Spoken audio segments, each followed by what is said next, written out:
आप देख रहे हैं 4 PM और मैं हूं आपके साथ निधि मिश्रा। जैसा कि आप सभी जानते हैं कि इस समय योगी आदित्यनाथ 2.0 शुरू हो गया है। लगातार योगी आदित्यनाथ अपनी कार्यशैली से जो जाने जाते थे वो 2.0 में भी उसी तरह से काम कर रहे हैं। पार्ट 1 में आपने एक झलक देखी थी नाम को बदलने की, यानी कि जो शहरों के नाम है वो लगातार बदलते हुए आपने देखे थे, और वही झलक क्योंकि पार्ट 2 में भी नज़र आ रही है। और हमने आपको पहले भी बताया था कि 12 शहर में से 6 शहरों के नाम जो हैं वो पूर्णतः बदले जाने की ज़्यादा संभावनाएं हैं कि जल्द ही बदले जाएंगे 6 शहरों के नाम। लेकिन अब उन सब में एक नाम और जुड़ गया है, और वो किसी और का नहीं बल्कि उत्तर प्रदेश की राजधानी लखनऊ का है। जी हाँ, लखनऊ का नाम बदला जाएगा, और ये नाम किस तरह से बदला जाएगा, क्यों बदला जाएगा, ये सब आपको बताएंगे।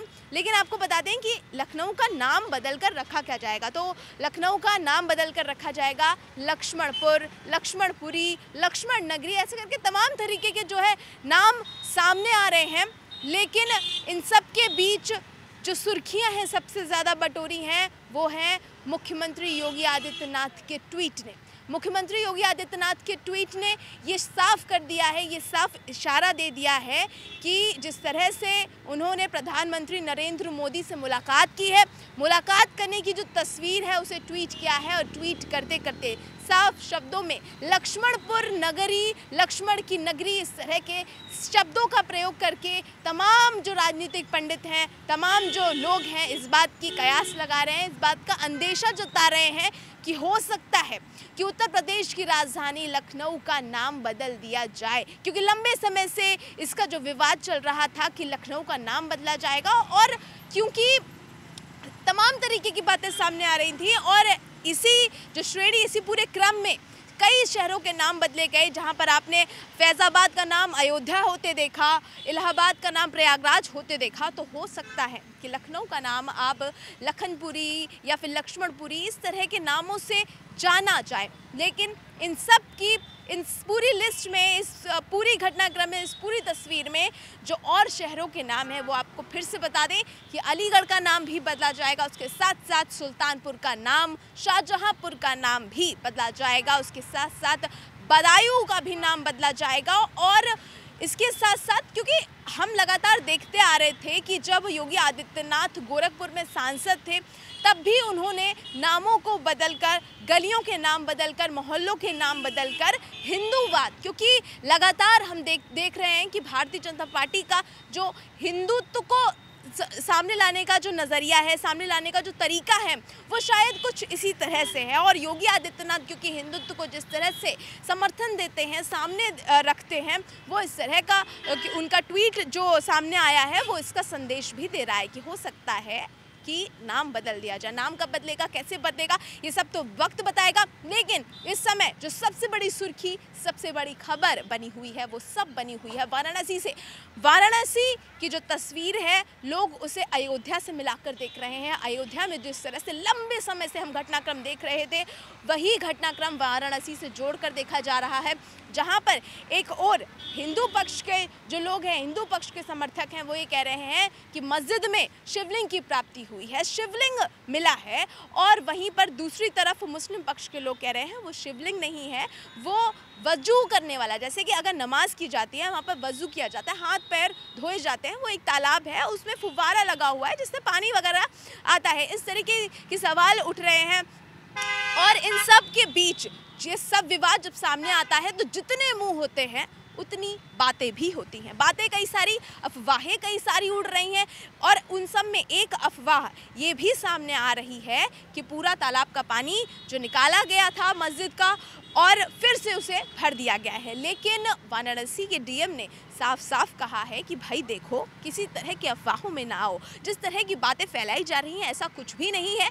जो तालाब है, जो तालाब का पानी है, वो थोड़ा सा जो लेवल है उसको कम कर दिया गया है, जिससे कि जिस प्रकार का जो दृश्य सामने आ रहा है वो शिवलिंग की तरह दिख रहा है, उसकी सर्वे होगा, क्योंकि अदालत के सामने ये चीज़ें सामने रखी जाएंगी। और 50% क्योंकि ये बन भी चुका है, और आने में खबर करने तक में 50% सामने नहीं आया है, अदालत किस तरह से सामने रखेगी ये तो बाद में पता चलेगा, लेकिन क्योंकि विवादों का दौर हमेशा जारी रहता है और जब ऐसे सेंसिटिव मुद्दे होते हैं उसमें कयासों के साथ साथ अफवाहों का उड़ना भी लाजमी है। अफवाहों का उड़ना लाजमी है और उसके साथ साथ कई सारे समीकरण देखने को मिल रहे हैं। कुछ लोगों का ये भी कहना है कि ये जो झलक है, ये जो तस्वीर है वो 2024 की दिखाई जा रही है। जी हाँ, 2024 बेहद ज़रूरी लोकसभा चुनाव, उत्तर प्रदेश का चुनाव लोकसभा चुनाव में महत्वपूर्ण होता भी है। बड़े बड़े दिग्गजों की प्रतिष्ठा, बड़े बड़े दिग्गजों की साख, और क्योंकि वाराणसी है, वाराणसी प्रधानमंत्री नरेंद्र मोदी का संसदीय क्षेत्र है और ऐसे में क्योंकि प्रधानमंत्री नरेंद्र मोदी की प्रतिष्ठा की भी बात है कि भाई उन्हीं का संसदीय क्षेत्र है और ऐसी इस तरह की जो तस्वीरें सामने आ रही हैं विवादित हैं, सुर्खियां हैं। और क्योंकि जब तक अदालत इस पर कोई फैसला नहीं सुनाती है, दो टूक बात नहीं करती है, कयासों का, अफवाहों का दौर लगातार जारी रहेगा। उन सब में हम आपको बता दें, चाहे वो हिंदू पक्ष के लोग हो चाहे मुस्लिम पक्ष के लोग हो, अफवाहों पर ना भरोसा करके सच्चाई पर भरोसा करें, सब्र करें। जिस तरह की झूठी बातें, कहानियाँ फैलाने की कोशिश की जा रही हैं, ये समाज में आक्रोश फैलाने की कोशिश करेंगी। क्योंकि अयोध्या में जिस तरह से हमने देखा, हज़ारों लाखों लोगों को मरते देखा, खोते देखा, ऐसा हम दोबारा नहीं देख सकते हैं। क्योंकि शांति जिस तरह से सामने आती है और तमाम तरीके की समस्याएं हैं, जहां पर बेरोजगारी, महंगाई, तमाम तरीके की समस्याएं पूरे प्रदेश ही नहीं बल्कि पूरे देश में सामने आ रही है। ऐसे में इन सभी मुद्दों पर सभी को समझदारी से सामने आना है और सभी को समझदारी से